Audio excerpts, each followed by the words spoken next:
லட்சக்கணக்கான இருக்காங்க. ஆனா எல்லாருடைய பார்வையும் அரசு பணியை நோக்கி போறதில்ல. உங்களுக்கு எப்படி இந்த அரசு பணி மேல ஒரு ஈர்ப்பு வந்தது? எனக்கு எப்படி ஈர்ப்பு வந்ததுன்னா, என் கூட பணியாற்றிய சில ஊழியர்கள் வந்து அரசு தேர்வுக்கு போட்டி தேர்வுக்கு தயாராகிட்டு இருந்தாங்க. அந்த டைம்ல நானே கேட்பேன், எப்படி படிக்கிறீங்க அப்படின்லாம். ஏன்னா எல்லாருக்குமே அந்த அரசு பணிங்கிறது ஒரு லட்சிய கனவா தானே இருக்கும். அந்த மாதிரி கேட்கும் போது தான் எனக்கு அந்த உத்வேகம் கிடைச்சது. அவங்களே சில ஐடியாலாம் கொடுத்தாங்க, எப்படி எப்படி படிக்கணும் அப்படின்ட்டு. அவங்க என்ன சொன்னாங்கன்னா, மெயின் வந்து ஸ்கூல் புக்கு தான் ரெஃபர் பண்ண சொன்னாங்க ஃபர்ஸ்ட். அவங்க சில நண்பர்களே எனக்கு வந்து பாஸ் பண்ணிட்டு போனாங்க இல்லையா, அவங்க வந்து எனக்கு அவங்களுடைய புக்கே எனக்கு கொடுத்தாங்க படிக்கிறதுக்கு. அதுவே எனக்கு ஒரு உத்வேகத்தை கொடுத்தது. நானா போய் தேடி வாங்கல, சில புக்கு தான் நான் தேடி வாங்கினேன். பெரும்பாலான புக்கு எனக்கு வந்து நண்பர்கள் கொடுத்த புத்தகத்தை வச்சு தான் நான் படித்தேன். அதுக்கப்புறம் எனக்கு சில டவுட்லாம் இருக்கு, எப்படி எப்படி படிக்கணுன்ட்டு அவங்க கிட்ட ஐடியா கேட்டு படித்தேன். அப்புறம் எப்படி எப்படி டெஸ்ட் அட்டன் பண்ணோம், சில நண்பர்கள் வந்து மோட்டிவேட் பண்ணாங்க, அவங்க எப்படி படிச்சாங்கன்றதெல்லாம் அந்த ட்ரிக்ஸ்லாம் சொன்னாங்க. அதையும் நான் உள்வாங்கிக்கிட்டேன். அதுக்கப்புறமா பயிற்சி மையத்தில் வந்து டெஸ்ட் போட்டு அதில் சில தவறுகள்லாம் இருந்தது, அதை நிவர்த்தி செஞ்சு தான் தயார்படுத்தணும் இந்த தேர்வுக்கு. அடுத்ததான் நீங்க பிரிலிம்ஸ், இதுல வந்து பாத்தீங்கன்னா பிரிலிம்ஸ் மெயின்ஸ் அப்படின்ற ஸ்டேஜஸ் இருக்கு. சோ பிரிலிம்ஸ்க்கு குறிப்பா நான் இந்த விதமான டெக்னிக்ஸ் யூஸ் பண்ணேன், அது எனக்கு பயனளிச்சது அப்படின்றத பத்தி சொல்லுங்க. ஏன்னா நம்ம ப்ரிலிம்ஸ் பாஸ் பண்ணாதான் மெயின்ஸே போக முடியும். அப்படின்னும் போது ப்ரிலிம்ஸே நம்மளுக்கு ரொம்ப முக்கியம் தான். நான் ப்ரிலிம்ஸ் ப்ரிப்பேர் பண்ணும்போது நான் மெயின்ஸை பத்தி யோசிக்கவே இல்லை. எனக்கு மெயின்ஸ் பத்தியும் தெரியாது. இப்போதைக்கு நம்ம வந்து ப்ரிலிம்ஸ் கிளியர் பண்ணாதான் நம்ம அடுத்த லெவலுக்கே போக முடியும். அது எல்லாருக்குமே தெரிஞ்சது தானையா. அதனால என்ன பண்ணேன், ப்ரிலிம்ஸ் மட்டும் ஃபோக்கஸ் பண்ணி படிக்க ஆரம்பிச்சேன். ஏன்னா ப்ரிலிம்ஸ் வந்து மேக்ஸிமம் ஸ்கூல் புக்ல இருந்து தான் வரும். என்னன்னா இது டிகிரி ஸ்டாண்டர்ட் லெவல்ன்றதால 11th 12th புக்ல இருந்து தான் கொஸ்டின்ஸ் வரும். அப்படின்றதால என் நண்பர்கள் ஏற்கனவே சில பாஸ் பண்ணி போயிருக்காங்க டிஎன்பிஎஸ்ல. அதாவது குரூப் 4 குரூப் 2 2017 நடந்த குரூப் 2 போனாங்க. அவங்க கிட்டே சில ஆலோசனைகளை பெற்று தேர்வுக்கு தயார் பண்ணேன். அவங்க சொன்னது எனக்கு என்ன சொன்னாங்கன்னா, டெஸ்ட் நல்லா போடுங்க, அந்த டெஸ்ட் போட்டு மார்க் கம்மியானாலும் பரவாயில்ல, அதை அந்த கொஸ்டின் வந்து டிஸ்கஸ் பண்ணி ஏன் தப்பு பண்ணோம் அதை அனலைஸ் பண்ண சொன்னாங்க. அது உண்மையிலே எனக்கு நல்ல ரிசல்ட்டே கொடுத்தது. ஏன்னா அனைத்து டெஸ்ட்டுமே நான் வந்து எந்த டெஸ்ட்டுமே ஸ்கிப் பண்ணல. ஒவ்வொரு டெஸ்ட்லயுமே ஏதோ ஒரு விஷயம் வந்து எனக்கு நான் அதில் கற்றுக்கணும். இந்த டெஸ்ட்ல என்ன ஆச்சுன்னா, எனக்கு ஆரம்பத்துல வந்து மார்க் கம்மியாக தான் ஆச்சு. ஏன்னா புதுசாக நான் உள்ள என்ட்ரு ஆகிறேன். அப்படின்னும் போது எடுத்தவொடனே அதிகமாக மார்க் ஸ்கோர் பண்ண முடியாது இல்லையா. அதுக்காக நம்ம டெஸ்ட் அட்டன் பண்ணாத இருக்கவும் முடியாது. டெஸ்ட்டும் அட்டன் பண்ணோம், சைமல்டேனியஸ்னா அடுத்த டெஸ்ட்டுக்கும் படிக்கணும். நடந்து முடிஞ்ச டெஸ்ட்ல நம்மளுக்கு ஏன் மார்க் கம்மியாச்சு இதையும் நம்ம அனலைஸ் பண்ணோம். இது எல்லாமே நம்ம ஃபுல் டைமா படிக்கும் போது எனக்கு நல்ல ஒரு டைம் கிடைச்சது. ஒவ்வொரு டெஸ்ட்டுக்குமே ஏதோ ஒரு அனுபவம் கிடைக்கும். ஏன்னா ஓஎம்ஆர்ல டபுள் ஷேட் அடிச்சிருக்கலாம். அதுக்கப்புறம் ஓஎம்ஆர்ல சில கொஸ்டின் வந்து தப்பு பண்ணியிருப்போம், அது அப்படியே விட்டு வந்திருப்போம் லாஸ்ட் அட்டன் பண்ணிட்டு. அப்போ இதெல்லாம் வந்து நம்ம கரெக்ஷன் பண்ணும்போது அதெல்லாம் நான் கண்டுபிடிச்சேன். அப்புறம் தவறான கொஸ்டினுக்கு வந்து என்ன பண்ணேன்னா, தனி ஒரு நோட்டே போட்டேன், செப்பரேட்டா ஒரு நோட்டு போட்டு இந்த டெஸ்ட் நம்பர் 1 எத்தனை கொஸ்டின் நமக்கு தப்பா இருக்கு, அந்த ஒரு 50 கொஸ்டின் எழுதி ஆன்சர் எழுதி ரிவிஷன் பண்ணேன். இது வந்து எவரி டெஸ்ட்டுமே ரிவிஷன் பண்ணேன். எவ்ரி மந்த் வந்து சண்டே ஒரு நாள் ஒதுக்கிடுவேன், ரிவிஷன் மட்டும் தான். இன்னைக்கு புதுசாக எதுவுமே படிக்க மாட்டேன். இதை வந்து சைமல்டேனியஸாக படிச்சுவேன். ஏன்னா எனக்கு அந்த ப்ரிலிம்ஸுக்கு வந்து ஒரு 8 மந்த் எடுத்துக்கிட்டேன். நான் படிக்க ஆரம்பிச்சது 8 மந்த்ஸ்ல எனக்கு ப்ரிலிம்ஸ் எக்ஸாமே வந்துருச்சு. நல்ல டைம் கிடைச்சதால எனக்கு ஃபர்ஸ்ட் அட்டம்ப்ட்லேயே நல்ல மார்க் வந்து 165 கொஸ்டின் வந்து அந்த கரெக்டாக போட்டிருந்தேன் ப்ரிலிம்ஸ்ல.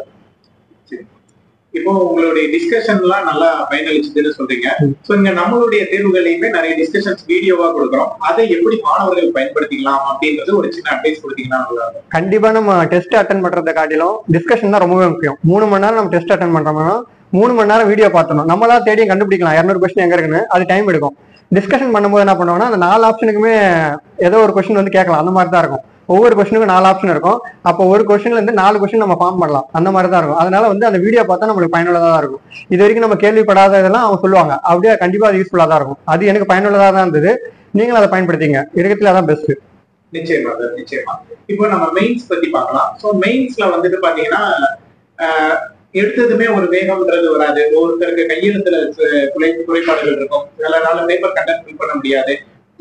பிரிலிம்ஸ் வந்து வேற பாயிண்ட் ஆஃப் வியூ படிச்சிருக்கோம், மெயின்ஸ் வேற point of view.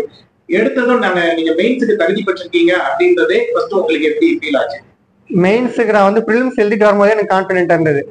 டிஎன்பிஎஸ்சியுடைய tentative answer கீழே எனக்கு ஒரு 165 கொஸ்டின் வந்தது. எழுதிட்டு வந்த அன்னைக்கே எனக்கு தெரிஞ்சிருச்சு நம்ம ஒரு 160+ கொஸ்டின் நம்மளுக்கு கரெக்டாக வந்துடும் அப்படின்ட்டு. ஆனால் டென்டேட்டிவ் ஆன்சர் கீழே எனக்கு எக்ஸ்ட்ரா மார்க் வந்தது ஒரு 165 கொஸ்டின். அதுவே எனக்கு நம்மளுக்கு கொஞ்சம் கான்ஃபிடென்ட் லெவலில் கொடுக்கும் இல்லையா, நம்ம மெயின்ஸுக்கு கண்டிப்பா வந்துருவோம், அதாவது தேர்ச்சி பெற்றுவோம் நம்பிக்கை இருந்தது. நான் அப்பத்துலேருந்தே மெயின்ஸுக்கு ப்ரிப்பேர் பண்ண ஸ்டார்ட் பண்ணிட்டேன். என்னன்னா ஆரம்பத்துல டிஸ்கிரிப்டிவ் டைப் பண்றதால கொஞ்சம் கை வலி அந்த மாதிரிலாம் இருந்தது. ஏன்னா எழுதி கம்ப்ளீட் பண்ண முடியல. அதான் உண்மை. என்னால ஒரு 5 டெஸ்ட் வரைக்கும் என்னால கம்ப்ளீட் பண்ண முடியல. 6வது டெஸ்ட்ல இருந்து நான் என்ன ஸ்ட்ராட்டஜி யூஸ் பண்ணேன்னா, வீட்லயே அந்த 300 மார்க்கு நான் டெஸ்ட் எழுதுறது. இன்ஸ்டியூட் வந்து 6வது டெஸ்ட் எழுதணும், பட் நான் வீட்லயே நம்மளால கம்ப்ளீட் பண்ண முடியல, வேற ஏதாச்சும் நம்ம ஸ்ட்ராட்டஜி யூஸ் பண்ணாதான் நம்ம கம்ப்ளீட் பண்ண முடியும். மார்க்கும் வரணும், கொஸ்டினும் கம்ப்ளீட் பண்ணணும், பெஸ்ட் கண்டென்ட்டும் கொடுக்கணும். அப்படின்றதால நான் என்ன பண்ணேன்னா, வீட்லயே 4 டெஸ்ட் எழுத போறேன்னா நீங்க முன்னாள் ஈவினிங்கே நான் 3 ஹவர்ஸ் வீட்டுல டெஸ்ட் அட்டன் பண்ணுவேன் 300 கொஸ்டினுக்கு. அடுத்த நாள் இங்க வந்து டெஸ்ட் அட்டன் பண்ணா 300 மார்க்ஸ் அட்டன் பண்ணிடுவேன். இன்னொரு என்ன பண்ணுவேன்னா, அன்னைக்கு ஈவினிங் அட்டன் பண்ண பாத்தீங்கன்னா டெஸ்ட் எழுதுற முன்னால வீட்லயே அதுல 3 ஹவர்ஸ் எழுதிட்டு நானே அதில் பார்ப்பேன், கரெக்ஷன் பார்ப்பேன், இந்த கண்டென்ட் இது கொடுத்தா நல்லா இருக்குமா அப்படின்ட்டு. ஸோ அப்போ அதெல்லாம் சைட்ல எழுதி வச்சுட்டு அடுத்த நாள் வந்து டெஸ்ட் எழுதும் போது அந்த கண்டென்ட்லாம் அதில் கரெக்டாகவே கொடுத்துருவேன். அதனால அந்த மெயின்ஸ்ல டெஸ்ட்ல எனக்கு நல்ல மார்க்கே வந்தது. 5வது டெஸ்ட் வரைக்கும் எனக்கு மார்க் கம்மி, கொஸ்டின் வந்து இன்கம்ப்ளீட்டா இருக்கும், அந்த மாதிரிலாம் இருந்தது. 6வது டெஸ்ட்ல இருந்து எனக்கு கம்ப்ளீட் பண்ண ஆரம்பிச்சிட்டேன் நான். அது எனக்கு கொஞ்சம் கான்ஃபிடென்ட் கொடுத்தது. ஓகே, நம்ம ப்ரிலிம்ஸுக்கு மெயின்ஸ் நம்ம நல்லாவே பண்ணுவோன்ற ஒரு நம்பிக்கை வந்துருச்சு. ஆனால் நான் 35 டெஸ்ட் வரைக்கும் அதை ஃபாலோ பண்ணேன். ஃபர்ஸ்ட் 5 டெஸ்ட் மட்டும் தான் நான் வீட்டில் டெஸ்ட் எழுதிட்டு போல. 6வது டெஸ்ட்ல இருந்து 35வது டெஸ்ட் வரைக்கும் நான் வீட்டில் எழுதிட்டு தான் இன்ஸ்டியூட்ல போய் டெஸ்ட் அட்டன் பண்ணுவேன் 300 மார்க்ஸ் கொஸ்டினுக்கு. ரொம்பவே நீங்க சொன்ன மெத்தட் அப்படின்றது ரொம்பவே பயனுள்ள மெத்தடு. ஸோ இப்போ ஒரு கிட்டத்தட்ட இந்த உங்களுடைய குரூப் தேர்வுன்றது 2 ல இருந்து 3 ஆண்டுகள் வர ரிசல்ட் வந்து நீங்க போஸ்டிங் எடுக்கிறதுக்கு கிட்டத்தட்ட 3 ஆண்டுகள் வர ஆயிடுச்சு. இப்ப இந்த 3 ஆண்டுகள் காலம் எப்படி உங்களால தாக்கு பிடிச்சு இதுல இருக்க முடிஞ்சது? அந்த மன உறுதியை பத்தி சொல்லுங்க. உண்மையிலே சவாலான விஷயம் தான். ஏன்னா இது ஒரு அட்டம்ப்டுக்கே 3 இயர்ஸ் ஆகுதுன்னா இதுல நம்ம பாஸ் பண்ணிட்டோம்னா ஓகே, இதை திரும்பி பார்த்தோன்னா 3 இயர்ஸ் அப்படியே பேக்கா தான் இருக்கும், அப்படியே பிளாங்கா இருக்கும். அப்படின்னும் போது என்னன்னா ஒவ்வொரு நாளுமே நம்ம இதை உணர்ந்து தான் படிச்சாகணும். ஏன்னா ரிசல்ட் வர லேட்டாக என்ன பண்ணுவாங்க, நம்மள மீது வந்து கேள்வி கணக்கெல்லாம் அதிகமா வர ஆரம்பிக்கும். ஸோ நம்ம அதையும் ஃபேஸ் பண்ணி ஆகணும். ஆனா உள்ள வந்துட்டு நம்ம படிச்சு வேலை வாங்கி தானே ஆகணும்.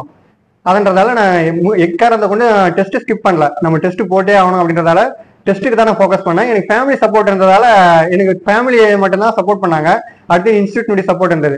இதனால நான் வந்து தேர்வுக்கு மட்டும்தான் நம்ம பிரத்யேகமா தயார் பண்ணணும். இப்பத்தி நம்ம வேற எதுவுமே யோசிக்க முடியாது. எக்ஸாம் எழுதிட்டு பார்ப்போம், பாசிட்டிவா தான் ரிசல்ட் வரும். ஏன்னா நம்ம பெஸ்ட் கொடுத்தோம்னா பெஸ்ட் ரிசல்ட் கிடைக்க தான் போகுது.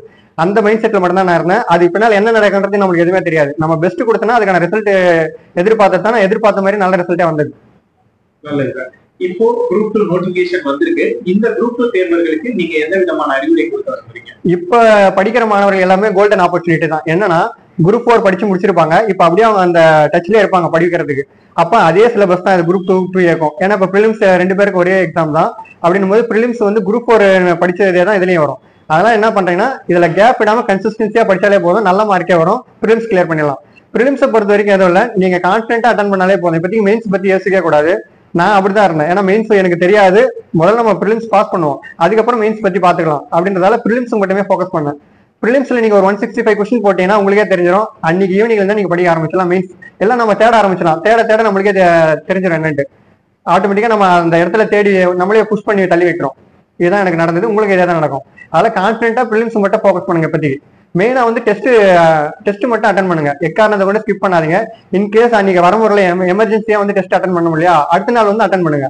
ஏன்னா டெஸ்ட் மட்டும் தான் நம்மளை வந்து பட்டையை திட்டக்கூடிய கருவியா இருக்கும் டிஎன்பிசி தேர்வை பொறுத்த வரைக்கும். டிஎன்பிசி மட்டும் இல்ல, எந்த போட்டி தேர்வா இருந்தாலுமே டெஸ்ட் மட்டும் தான் நம்மளுக்கு பாடத்தை கற்பித்து கொடுக்கும். நிச்சயமா சார், நிச்சயமா. உங்களுடைய அறிவுரைகளும் சரி, உங்களுடைய கருத்துக்கள், உங்களுடைய அனுபவங்கள்லாம் மிகவும் பயனுள்ளதா இருக்குது. நீங்க வேற ஏதாவது தனிப்பட்ட விதத்துல சொல்ல விரும்புறீங்களா? தனிப்பட்ட விதத்துல எல்லாருக்குமே போட்டி தேர்வுல வந்து வெற்றி பெற்று அரசு பண்ணி வாங்கணும்னு எல்லாருக்குமே ஆசை இருக்கும். அது உண்மைதான். என்ன ஒன்று, நம்ம 100% இதுல எஃபோர்ட் கொடுத்ததே ஆகணும். ஏன்னா இன்னைக்கு இருக்கிற காம்படிஷனை பொறுத்த வரைக்கும் ஒரு 1 மில்லியன் மோர் தென் 1 மில்லியன் மேல தான் அப்ளை பண்ணுவாங்க குரூப் 2 பொறுத்த வரைக்கும். ஏன்னா டிகிரி முடிச்சவங்களே 1 மில்லியன் இருக்காங்கன்னா பாத்துங்க. ஆனா வேகன்சி எவ்வளவு இருக்குன்னா இல்ல, ரொம்ப கம்மி தான். இதுல பாஸ் பர்சன்டேஜ்ங்கிறது லெஸ் தென் 1% தான் இருக்கு.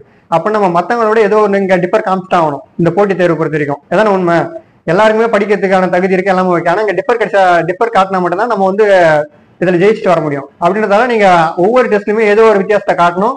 இந்த இன்ஸ்டியூட்ல கொடுக்கக்கூடிய நம்ம அந்த கைடன்ஸ் நம்ம எடுத்துக்கணும். ஏன்னா ஃபீட்பேக், நம்ம வந்து இந்த ஃபீல்டுக்கு புதுசு, நம்ம கைட் பண்றவங்க எல்லாமே அனுபவசாலியா தான் இருப்பாங்க. அதனால அது உள்வாங்கிக்கிட்டே நம்ம தயார் பண்ணோம்னா கண்டிப்பா வெற்றியை அடைஞ்சிடலாம்.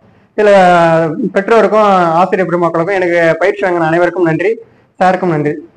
ரொம்ப நன்றி சார். மிக்க நன்றி. இவ்வளவு நேரம் உங்களுடைய கருத்துக்களை பயிர்ந்ததுக்கு எங்களுடைய மனமார்ந்த நன்றிகள், வாழ்த்துக்கள் சார். மிக்க நன்றி சார்.